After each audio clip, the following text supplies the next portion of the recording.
इस वीडियो में है क्लास 10th की एक्सरसाइज नंबर 4.1 का क्वेश्चन नंबर 2। क्वेश्चन नंबर 2 के टोटल 4 पार्ट्स हैं, सभी को इसी वीडियो में सोल्व किया गया है। सो क्वेश्चन में दिया है represent the following situation in the form of quadratic equations. जो भी क्वेश्चन नंबर 2 के 4 पार्ट्स हैं उन सभी में हमें एक स्टेटमेंट, एक सिचुएशन दी गई है। उस सिचुएशन को हमें क्वाड्रेटिक इक्वेशन की फॉर्म में शो करना है। इस तरह से हमें एक सिचुएशन या फिर एक स्टेटमेंट दी गई है, उसमें से हमें एक क्वाड्रेटिक इक्वेशन बनानी है। सिर्फ क्वाड्रेटिक इक्वेशन बनानी है, सोल्व नहीं करना है। जितना बोला गया है क्वेश्चन में उतना ही करना है। सो एक एक करके सभी पार्ट्स को सोल्व करेंगे। सबसे पहले देखते हैं फर्स्ट पार्ट को। इसमें दिया है the area of rectangular plot is 528 metre square, the length of the plot is 1 more than twice its breadth, we need to find the length and breadth of the plot. एक rectangular plot है जिसका area है 528 metre square और जो उसकी length है वो उसकी ब्रेथ से ट्वाइस यानी कि दुगनी, डबल से एक ज्यादा है, 1 मोर यानी कि एक ज्यादा है।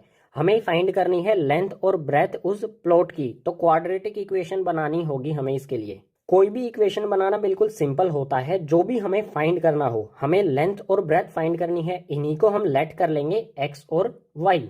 सो सॉल्यूशन स्टार्ट होता है यहां से। सबसे पहले हम लिखेंगे let the length of rectangle be x. जो लेंथ है रेक्टेंगल की उसको लेट कर लेते हैं, होगी हमारी एक्स।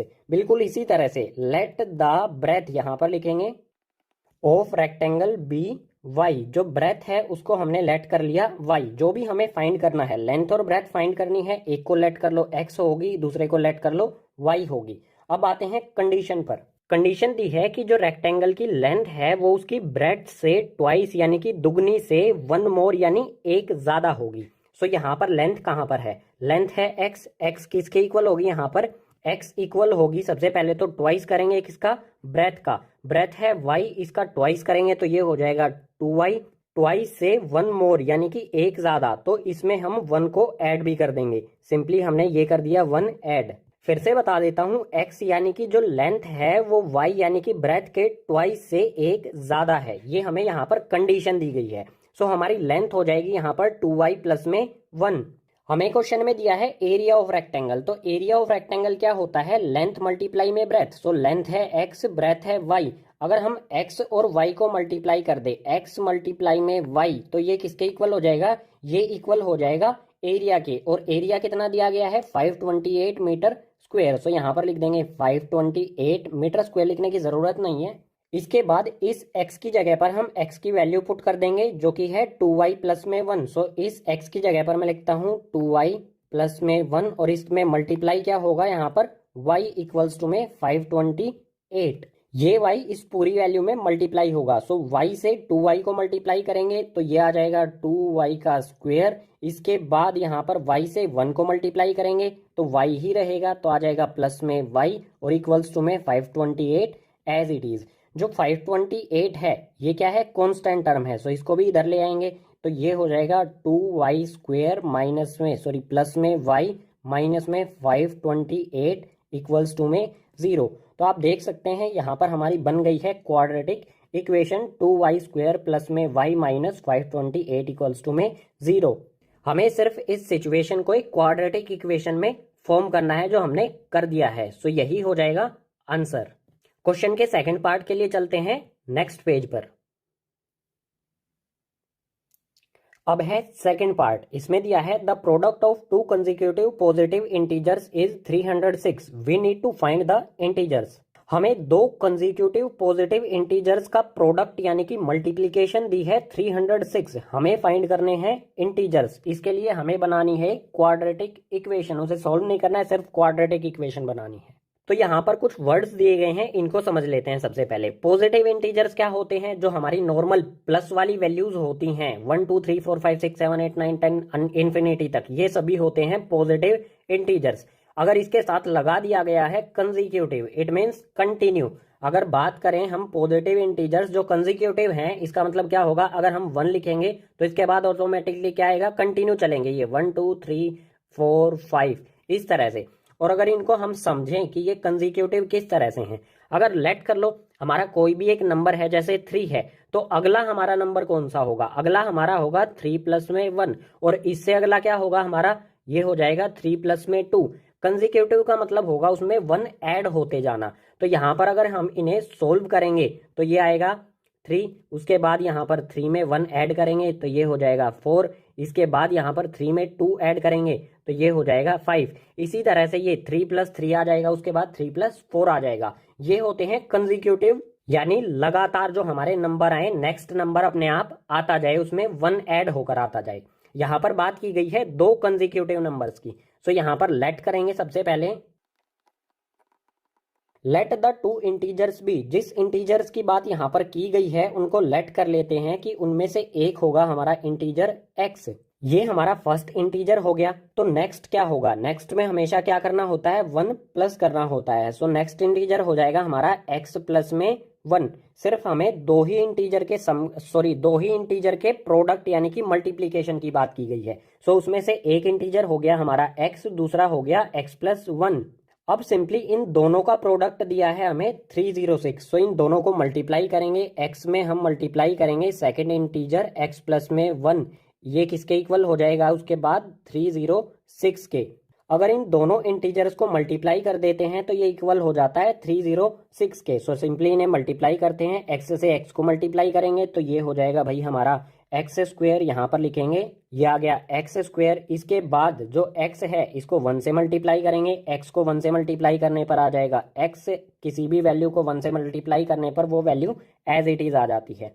इसके बाद इक्वल्स टू में 306 हमारा आ जाएगा एज इट इज़। अब जो ये 306 राइट हैंड साइड में है इसको इसी साइड में ले लेंगे तो ये आ जाएगा हमारा एक्स स्क्वेयर माइनस में प्लस में x माइनस 306 इक्वल्स टू में आ जाएगा 0। ये हो गई हमारी रिक्वायर्ड क्वाड्रेटिक इक्वेशन इस कंडीशन के लिए। सो यहाँ पर लिख देंगे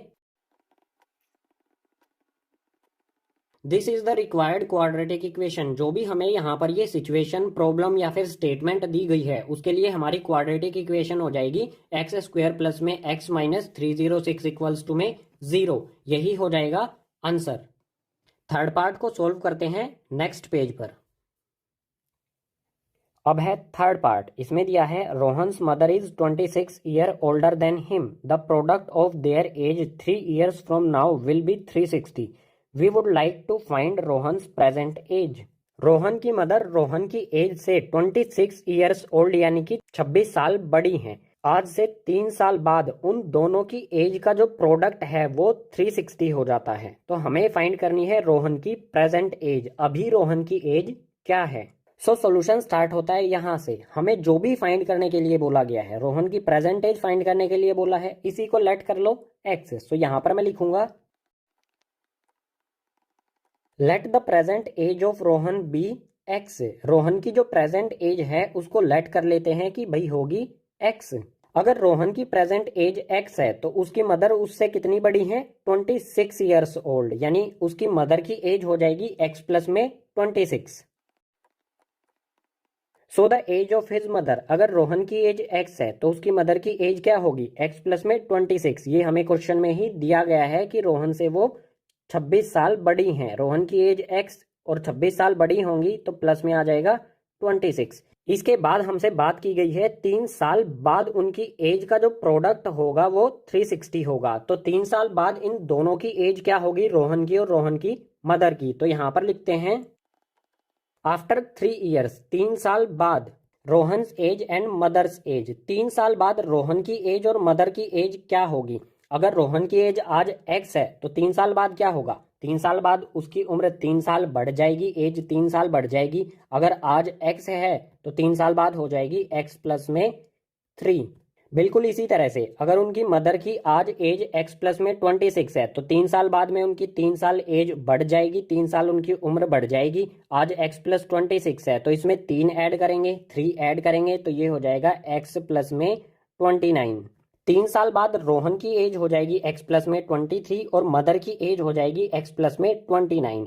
अब हमें दिया गया है कि उन दोनों की एज का प्रोडक्ट होता है 360, यानी इन दोनों को करेंगे मल्टीप्लाई। सो यहाँ पर मैं लिखता हूँ x प्लस में 3 मल्टीप्लाई में x प्लस में 29। इन दोनों को मल्टीप्लाई यानी कि इन दोनों का प्रोडक्ट होता है 360 के इक्वल। सो इक्वल्स टू में यहाँ पर लिख दूंगा मैं 360। अब इसको सोल्व करेंगे तो आ जाएगी हमारी क्वाड्रेटिक इक्वेशन। सो करते हैं सोल्व। एक्स से एक्स को मल्टीप्लाई करेंगे तो ये आ जाएगा एक्स स्क्वेयर। इसके बाद यहाँ पर एक्स से 29 को मल्टीप्लाई करेंगे तो ये आ जाएगा प्लस में 29x। इसके बाद क्या करेंगे, जो ये 3 है इससे इन दोनों वैल्यूज को मल्टीप्लाई करेंगे। 3 से x को मल्टीप्लाई करेंगे तो ये हो जाएगा प्लस में 3x। इसके बाद 3 से 29 को मल्टीप्लाई करेंगे तो ये आ जाएगा 87। तो ये आ गया प्लस में 87 और इक्वल्स टू में आ जाएगा 360। अब इसको आगे सोल्व करते हैं। यहाँ पर हमारा x square as it is आएगा। इसके बाद x वाले टर्म को सोल्व करते हैं। यहाँ पर है 29x प्लस में 3x। 29x में 3x प्लस करेंगे तो ये हो जाएगा प्लस का 32x। इसको सोल्व करके आ गया हमारा 32x। इसके बाद हमारा प्लस का 87 आ जाएगा एज इट इज। और दूसरी साइड में जो हमारा ये 360 है इसको लेके आएंगे इसी साइड में। इस साइड में ये प्लस है, इस साइड आके हो जाएगा माइनस का 360 और इक्वल्स टू में कुछ भी नहीं बचा तो आ जाएगा 0। आगे सोल्व करेंगे तो हमारी एक्स स्क्वेयर प्लस में 32x ये दोनों टर्म आएंगी एज इट इज। जो कांस्टेंट टर्म है उनको सोल्व करते हैं। 87 में से 360 को माइनस करेंगे। छोटी टर्म में से बड़ी टर्म को माइनस किया जा रहा है तो माइनस में आएगा। और अगर 87 और 360 का अगर डिफरेंस देखा जाए तो ये होता है 273। यानी सिंपली 87 में से 360 को माइनस करने पर आ गया माइनस में 273 और इक्वल्स टू में 0 आ जाएगा यहाँ पर एज इट इज। ये आ गई हमारी क्वाड्रेटिक इक्वेशन इस प्रॉब्लम या फिर कहें इस सिचुएशन के लिए। सो लास्ट में यहाँ पर एक लाइन और लिख देंगे, this is the required equation. जो भी हमें ये प्रॉब्लम दी गई है, स्टेटमेंट दी गई है, उसके लिए रिक्वायर्ड इक्वेशन हो जाती है हमारी एक्स स्क्वायर प्लस में 32x माइनस 273 इक्वल्स टू में 0। यही हो जाएगा हमारा आंसर। क्वेश्चन नंबर 2 के लास्ट पार्ट के लिए चलते हैं नेक्स्ट पेज पर। क्वेश्चन नंबर 2 का लास्ट यानी कि 4th पार्ट, इसमें दिया है a train travels a distance of 480 kilometre at a uniform speed. If the speed had been 8 kilometre per hour less than it would have taken 3 hours more to cover the same distance. We need to find the speed of the train. एक train है जो 480 kilometre का distance cover करती है किसी uniform speed से। जो uniform speed है इसमें से अगर 8 किलोमीटर पर आवर स्पीड कम कर दी जाए तो ट्रेन को 3 आवर्स मोर यानी कि 3 घंटे ज्यादा लगते हैं सेम डिस्टेंस 480 किलोमीटर कवर करने में। हमें फाइंड करनी है स्पीड। कौन सी स्पीड फाइंड करनी है? एक तो यहाँ पर यूनिफॉर्म स्पीड दी गई है जिससे ट्रेन पहले चल रही होती है, और एक स्पीड है यहाँ पर जो 8 किलोमीटर कम होने पर मिलती है। तो हमें यहाँ पर फाइंड करनी है ये वाली स्पीड जिसमें ट्रेन 3 आवर्स मोर 3 घंटे ज्यादा टाइम लेती है डिस्टेंस कवर करने में। सो सॉल्यूशन स्टार्ट होता है यहाँ से। सबसे पहले लेट कर लेंगे यूनिफॉर्म स्पीड। सो यहाँ पर मैं लिखता हूं let the uniform speed be x. जो यूनिफॉर्म स्पीड है उसको हमने लेट कर लिया कि होगी भाई x किलोमीटर पर आवर। यहाँ पर ये भी लगा देते हैं किलोमीटर पर आवर। स्पीड हो गई x किलोमीटर पर आवर और डिस्टेंस हमें दिया गया है क्वेश्चन में 480 किलोमीटर। तो टाइम कितना लगेगा? टाइम का फॉर्मूला क्या होता है? टाइम इक्वल्स टू में डिस्टेंस अपॉन स्पीड। सो यहाँ पर टाइम हो जाएगा, टाइम इक्वल्स टू में क्या आएगा? टाइम इक्वल्स टू में आएगा डिस्टेंस। डिस्टेंस कितना है? 480 किलोमीटर। तो ये आ गया डिस्टेंस की जगह पर 480 और अपॉन में आएगी यहाँ पर स्पीड। स्पीड कितनी लेट की है हमने? x kilometre per our. तो ये आ गया x। टाइम किस में है यहाँ पर? यहाँ पर स्पीड किस में है? किलोमीटर पर आवर में। तो टाइम किस में आएगा? आवर में। तो इतना टाइम लगता है ट्रेन को 480 किलोमीटर कवर करने में। इसके बाद देखते हैं क्वेश्चन में ही जो सेकंड केस दिया गया है हमें। पहले यूनिफॉर्म स्पीड थी जो थी x, अब स्पीड क्या हो गई? 8 किलोमीटर पर आवर लेस, कम हो गई। पहले स्पीड थी x, इसमें से 8 किलोमीटर कम हो गई। तो केस नंबर सेकंड में हमारी स्पीड क्या होगी? यहाँ पर मैं लिखता हूँ स्पीड, ये आ जाएगी x माइनस में 8, ये किलोमीटर पर आवर में होगी। स्पीड 8 किलोमीटर पर आवर कम हुई है। अगर किसी भी ऑब्जेक्ट की स्पीड कम होती है तो ऑब्वियस सी बात है वो सेम डिस्टेंस कवर करने में ज्यादा टाइम लेगा। वो स्लो हो गया, अगर स्लो हो गया तो डिस्टेंस कवर करने में ज्यादा टाइम लगेगा। सो उस ट्रेन को स्पीड -8 होने पर 3 आवर्स का ज्यादा टाइम लगता है। पहले टाइम लगता था 480 अपॉन में x आवर्स, अब कितना टाइम लगेगा? यहाँ पर लिखते हैं टाइम। पहले टाइम लगता था 480 अपॉन में x, अब 3 आवर्स ज्यादा लगता है। तो इसमें क्या करेंगे? 480 अपॉन में x एज इट इज 3 घंटे। 3 घंटे ज्यादा लग रहा है तो प्लस कर देंगे 3। अब लगता है इतना टाइम्स, इतने आवर्स। हमें बोला है स्पीड फाइंड करने को, तो हम केस नंबर 2 में जो स्पीड है, टाइम है और जो डिस्टेंस दिया गया है उसका यूज करेंगे इक्वेशन बनाने के लिए। सो सिंपली यहां पर क्या है, टाइम इक्वल्स टू में डिस्टेंस अपॉन में स्पीड। अगर हम डिस्टेंस को यहीं रखें, स्पीड यहां पर क्या है डिवाइड में, स्पीड को अगर इधर लेके आएंगे तो ये हो जाएगा मल्टीप्लाई में। तो सिंपली क्या होगा, स्पीड मल्टीप्लाई में टाइम इक्वल्स टू में डिस्टेंस। स्पीड यहां पर डिवाइड में है, इधर आने पर हो जाएगी मल्टीप्लाई में। सो ये फॉर्मूला हमारा बन जाएगा। अब इसमें स्पीड की वैल्यू x-8 पुट कर देंगे, टाइम की वैल्यू 480 अपॉन एक्स प्लस में 3 ये पुट कर देंगे और डिस्टेंस की वैल्यू 480 पुट करेंगे। यहां पर करते हैं इसे। सबसे पहले स्पीड की जगह पर आएगा x-8, तो ये आ गया हमारा x-8। इसके बाद क्या है, मल्टीप्लाई में टाइम। टाइम की वैल्यू कितनी है, 480 अपॉन में एक्स प्लस में 3, तो ये आ गया हमारा 480 अपॉन में x प्लस में 3। उसके बाद इक्वल्स का साइन और डिस्टेंस, डिस्टेंस कितना दिया गया है क्वेश्चन में, 480। सो यहां पर आ गया ये 480। अब सिंपली इसे सोल्व करेंगे। सो सबसे पहले x से 480 अपॉन एक्स इन दोनों को मल्टीप्लाई करेंगे, तो ये आएगा हमारा 480 x अपॉन में x। सिंपली क्या किया हमने, इस x को 480 ऊपर मल्टीप्लाई कर दिया, तो ये हो गया 480x और नीचे वाला x एज इट इज आ गया। अब x से +3 को मल्टीप्लाई करेंगे, तो ये हो जाएगा 3x। इसके बाद यहां पर है -8, -8 से 480 अपॉन एक्स को मल्टीप्लाई करेंगे, ये माइनस में है ये प्लस में है, तो माइनस प्लस होगा माइनस, और 8 को 480 से मल्टीप्लाई कर देंगे, 8 को 480 से मल्टीप्लाई करेंगे तो ये आ जाएगा 3840। और इसके डिनोमिनेटर में यहाँ पर क्या है x, तो ये आ जाएगा एज इट इज। इसके बाद यहाँ पर है -8, इसको मल्टीप्लाई करेंगे +3 से, माइनस प्लस होगा माइनस और 8 3 हो जाएगा 24 और इक्वल्स टू में 480 एज इट इज। अब आप यहाँ पर देखो, इस x से इस x को कैंसिल कर सकते हैं। सो x से x कैंसिल हो गया, ये 480 कैसा हो गया, कांस्टेंट टर्म हो गई, तो इसको बाद में लिखेंगे। सबसे पहले x वाले टर्म्स को देख लेते हैं। यहाँ पर है ये 3x, इसको लिखेंगे सबसे पहले 3x, इसके बाद माइनस में 3840 अपॉन में x।